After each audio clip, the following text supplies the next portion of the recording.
it's the only case this season where I felt like I wouldn't have made that connection. I don't mind the transporter inventor. I don't mind like the Vulcan stuff. I don't mind trying to do the Soong augment arc. Like that all felt fine. This one felt like, you went a little bit too far. I didn't need to have this be a reference. You could have just made this up and just make it be its own little thing. Yeah, it's a tough call because I think what they got out of this was so good that if they had, like, I guess your options are you either use these characters or this race and do something good with their capabilities, regardless of the connections and whether or not it makes sense. Yeah. Or if you're telling the story, you come up with something that is similar to the point where people are like, well, why didn't they just use the Organians? Yes. So yeah, I don't know.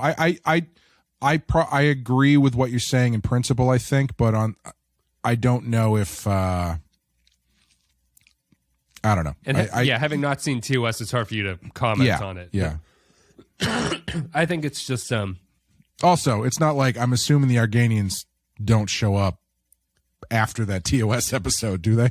No, I don't think so. I think that's the only time that they show up. So I mean, on the list of continuity that might be immovable, that's probably not too high on the list. That's true. But I do understand what you're saying. I think it's, what would it be?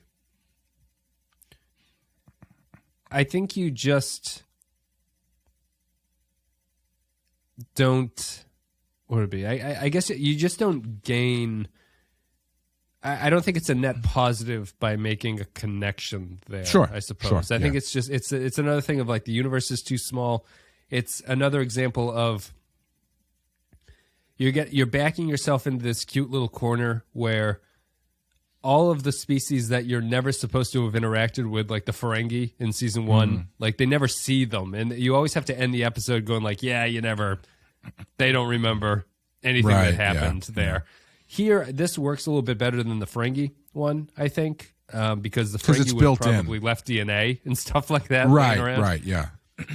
But it's built into the themes of this episode that there is a mind erasure aspect to it. I think it's another example of like, they're not going to remember, and this is Enterprise is in this weird position where they can't really remember any of these people that they're meeting because we're going to meet them later for the first time.